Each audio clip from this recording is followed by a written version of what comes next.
Have you ever met someone who truly doesn't have friends and doesn't seem to mind? They don't call anyone, they don't text back, they don't hang out on weekends, and yet they don't seem lonely, they don't seem desperate for company. In fact, they almost seem peaceful, like they've made peace with solitude in a way most people never could. It's unsettling, isn't it?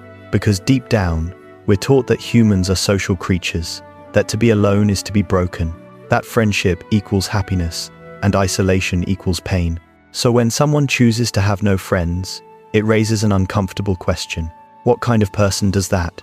What kind of heart prefers silence over connection? This is where the mystery begins.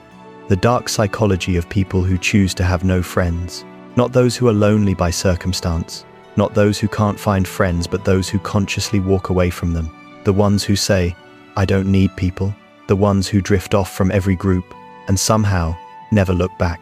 Because beneath that quiet exterior lies a deep, complex psychology, one that often hides pain, power, and paradox all at once. Let's start with something human: disappointment. For many who choose to be friendless, it didn't start that way. They once cared deeply. They once trusted easily. They once believed in people, but over time they got hurt. They gave too much. They forgave too often. They showed up for people who never showed up for them. And one day, they realized something. Every betrayal, every broken promise, every "sorry I was too busy" left a scar. A scar that quietly whispered, "You're better off alone." Psychologists call this learned relational distrust. It happens when repeated emotional disappointments teach the brain that connection equals pain. So, instead of risking it again, they retreat. Not because they hate people, but because they've had enough. They build walls, not out of arrogance, but out of self-protection.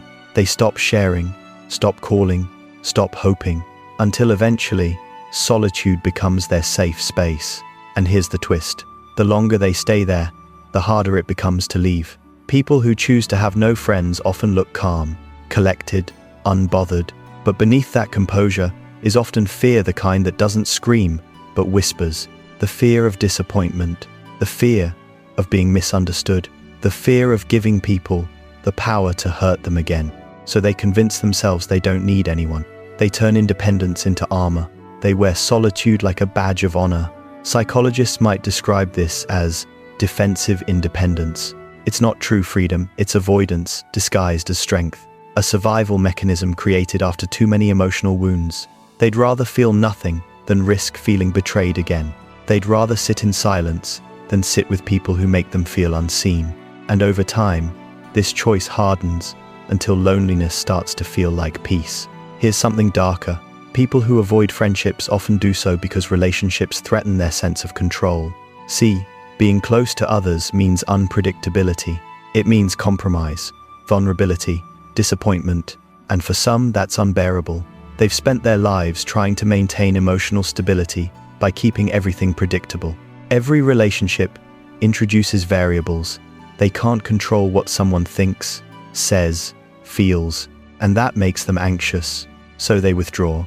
They choose solitude because it's the only environment where they can fully control the outcome. In psychology, this can be linked to obsessive self-regulation, a form of emotional management often seen in people who have endured chaos or trauma in their past. By cutting off relationships, they remove the risk of being emotionally destabilized again. It's not peace they're chasing, it's control. But the tragedy is, control and connection can't coexist. And in choosing one, they lose the other. Now, let's talk about the darker side, because for some, isolation isn't protection, it's superiority. There are people who avoid friendships not because they're afraid, but because they believe most people aren't worth their time. They've built an identity around being misunderstood, around being different, smarter, or deeper than everyone else. They say things like, "I can't relate to most people. Everyone's fake. People just drain my energy." Sound familiar? Sometimes, those statements are true, but sometimes, they're masks for covert narcissism. Covert narcissists crave validation, but they also fear rejection. So they protect their ego by staying detached. They tell themselves they're alone because they choose to be, not because they can't connect. Deep down, though, there's usually a wound, a fragile sense of self that's too afraid of not being admired or understood. So they stay alone, not out of peace, but pride. It's a loneliness fueled by superiority, not serenity. There's another group, though one that's easier to empathize with. These are the deeply introspective, sensitive people, the ones who feel everything too much, who think too deeply, and often find it hard to fit in. They crave connection, but small talk drains them. They love people, but crowds exhaust them. They long to be known, but fear that no one truly can. So they retreat, not because they hate others, but because they can't find anyone who gets them. This is what psychologists might call existential loneliness, the feeling that no matter how many people you meet, no one will ever really understand you. It's not arrogance, it's heartbreak. It's the quiet pain of realizing that most connections are shallow, while you crave something rare depth. So they stay alone, hoping that maybe one day, someone will speak their language. But until then, they keep their hearts silent, protecting what the world has never learned how to hold. Now, here's where things get paradoxical. The same solitude that protects them also starts to reward them. When you're alone, you don't have to explain yourself. You don't have to adjust your mood for anyone else. You don't have to perform, pretend, or please. And that freedom can be intoxicating. Psychologists have found that solitude releases dopamine in people who are more introverted or self-reliant. It becomes a source of calm, even pleasure. So over time, solitude stops feeling like a lack and starts feeling like a luxury. They might even start to feel annoyed when people try to fix their loneliness, because to them, they're not lonely, they're liberated. But the human mind is tricky. Even those who thrive in solitude still have a primal need for connection, whether they admit it or not. And when that need goes unmet for too long, it starts to show in subtle, painful ways. They might say they're fine, but their mind tells a different story. Studies show that prolonged isolation can affect the brain's social cognition, the ability to read emotions, empathize, or trust. The less you interact, the harder it becomes to re-engage. You start to lose the social muscles that once made connection easy. You overthink interactions. You misinterpret silence as rejection. You forget how to be open without fear. And then, even if you want to connect again, you don't know how. That's the silent trap. What starts as a choice becomes a prison. And suddenly, the person who once said, "I don't need anyone," realizes they can't reach out even if they wanted to. So what drives someone to choose no friends? Sometimes it's trauma. Sometimes it's fear. Sometimes it's pride. Sometimes it's simply exhaustion. But beneath every reason, there's a common thread, a deep desire to feel safe. Because friendship, at its core, is risk. It's trusting someone not to drop the parts of you that are fragile. It's showing the unfiltered version of yourself and praying they don't flinch. For people who choose solitude, that risk feels too great. They'd rather build a quiet, predictable world around themselves than hand anyone the power to break it.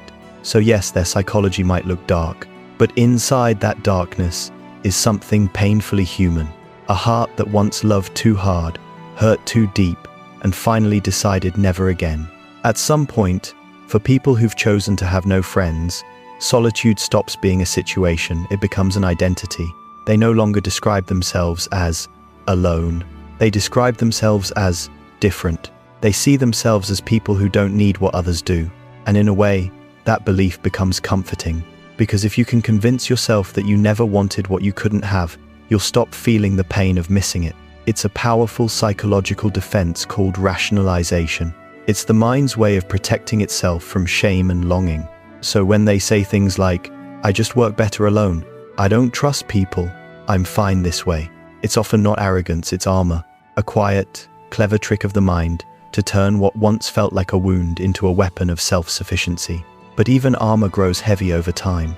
And eventually, when the silence stretches too long, the truth beneath the defense begins to whisper again. You still want to be understood. You still want to belong, even if it hurts. There's something fascinating about how the self-reliant mind works. People who isolate themselves often develop high emotional intelligence, not toward others, but toward themselves. They learn to read their moods, comfort their thoughts, and process emotions without external help. They become their own therapist, their own motivator, their own best friend. And yet that self-reliance comes at a cost. Because the more you rely on yourself for everything, the less you trust others to do anything. And that makes vulnerability almost impossible. Psychologists sometimes call this hyper-independence, a trauma response disguised as strength. It's what happens when someone has learned, usually through pain, that no one else is dependable. So they learn to depend only on themselves. But hyper-independence is a lonely kind of safety.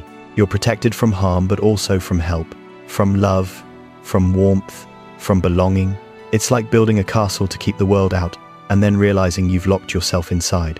There's something eerie yet alluring about emotional isolation. It gives a sense of calm, a peace that can feel addictive. No arguments, no betrayals, no misunderstandings, just silence and control. But beneath that silence, something subtle happens to the human psyche. We begin to lose emotional elasticity, the ability to bend, adjust, and connect. Like a rubber band left untouched, we become brittle. When you spend enough time without close emotional exchanges, your brain stops expecting them, and that changes you. You become less expressive, less reactive, less emotionally readable. You start to look calm on the outside, but inside, everything slows down. Your highs aren't as high, your lows aren't as low. That's not peace, that's emotional flattening. It's what happens when the heart decides it's safer not to feel too much just in case. And while this might look like emotional maturity to outsiders, it's often quiet numbness wearing a wise man's face. Some people who choose solitude begin to develop a subtle form of misanthropy, a distaste or distrust for humanity itself. They look at the world and see greed, betrayal, drama, and selfishness, and they think, why bother? It's not that they hate individuals, it's that they no longer believe in people collectively. They've seen too much hypocrisy, too much pretense, and now they protect their inner peace by assuming everyone will eventually disappoint them. This is a form of emotional preemption. They reject the world before the world can reject them. But here's the catch. The more you focus on the ugliness of people, the less you can see their beauty. And when you stop seeing beauty in others, you also start losing sight of it in yourself. That's the hidden tragedy of misanthropy. It doesn't just disconnect you from the world, it disconnects you from your own humanity. If you listen closely to people who say, I don't need anyone, you'll notice something. Their voice is often calm, but their eyes are tired. Because deep down, they do care. They just don't believe it will ever matter. They've learned to suppress their need for connection because needing makes them feel weak. They associate love with disappointment and friendship with exhaustion. So they shut the door before anyone else gets the chance to. But the need for belonging is not something you can erase, it's wired into our biology. Psychologist Abraham Maslow placed love and belonging right at the center of human needs. Without it, even success and comfort lose meaning. So no matter how tough or independent they seem, there's always a small, aching part of them that still wonders, would anyone notice if I was gone? Would anyone really care? And when that thought creeps in, that's when solitude stops feeling like freedom and starts feeling like exile. Here's the cruel irony. People who isolate themselves often find a kind of peace that isn't real peace, it's just the absence of conflict. They feel calm because there's no one to argue with, no one to let them down, no one to disturb their carefully curated order. But true peace isn't the absence of noise, it's the ability to remain grounded even amidst noise. It's not about escaping connection, it's about healing enough to handle it. People who choose to have no friends sometimes confuse avoidance with tranquility. They think they've mastered peace, when really, they've mastered hiding. But avoidance is a fragile kind of peace, the kind that breaks the moment life forces you to open up again. Prolonged isolation doesn't just affect emotions, it changes the brain. Studies on social isolation show that it activates the same brain regions associated with physical pain. In other words, loneliness literally hurts. Your brain starts producing more stress hormones like cortisol, sleep becomes shallow, anxiety creeps in quietly, especially at night. And perhaps the strangest part, when you spend too long without meaningful interaction, your brain starts to perceive social contact as threatening. You become jumpy around people, distrustful, uncomfortable with eye contact. That's how isolation turns into a cycle. The longer you stay away, the harder it becomes to return. And soon, solitude stops being a choice. It becomes your default and your prison. But let's not paint solitude as only darkness, because there's a side of it that's deeply transformative. People who live without friends often develop profound self-awareness. They become thinkers, observers, creators. They spend so much time with their thoughts that they understand patterns others overlook. Many writers, inventors, and philosophers were loners by choice. Nietzsche, Emily Dickinson, Tesla, all found clarity in isolation. In psychology, this reflects introspective sensitivity, the ability to perceive your inner world with depth and accuracy. It's a gift of solitude when used with balance, because sometimes you have to step away from people to see them clearly again, to find your boundaries, to rediscover your values, to learn who you are when no one else is defining you. So yes, solitude can hurt, but it can also heal. It all depends on why you're there and how long you stay. Maybe you see yourself in this story. Maybe you've been walking through life alone not because you want to, but because you've forgotten how not to. If that's you, here's something to think about. You don't have to throw open your doors. You don't have to become someone else. You just have to let one small crack of light in. Send that message. Reply to that old friend. Smile back at the stranger who smiled first. Connection doesn't have to mean chaos. It can start quietly, like the sound of trust, learning how to breathe again. Because the goal isn't to have many friends, it's to have real ones, the kind you can sit in silence with and still feel seen. If this video spoke to you, if it made you feel understood in a way you didn't expect, take a small step today. You don't need to fix everything overnight. You don't even need to be social. Just be open, be curious about people again. You might be surprised not everyone is out to hurt you. And if you're already comfortable in solitude, protect it, but don't let it harden you. Let your peace make you kind, not distant. Let your independence make you gentle, not cold. Because the most powerful thing you can ever learn is how to be alone without forgetting how to love. So, the next time you meet someone who says they have no friends, don't pity them. Don't judge them. Look deeper. Some carry scars, some carry pride, but all of them carry stories. Because the truth is, those who walk alone aren't always broken. Sometimes, they're just rebuilding. And maybe one day, when they're ready, they'll walk beside someone again, not because they need to, but because they want to. Until then, let's give them and ourselves the grace to exist quietly, to heal slowly, and to remember that even the darkest psychology often hides the most human heart. If this video touched something in you, subscribe for more stories about human behavior, emotional intelligence, and the unseen parts of who we are. You never know, the next video might help you understand yourself a little better.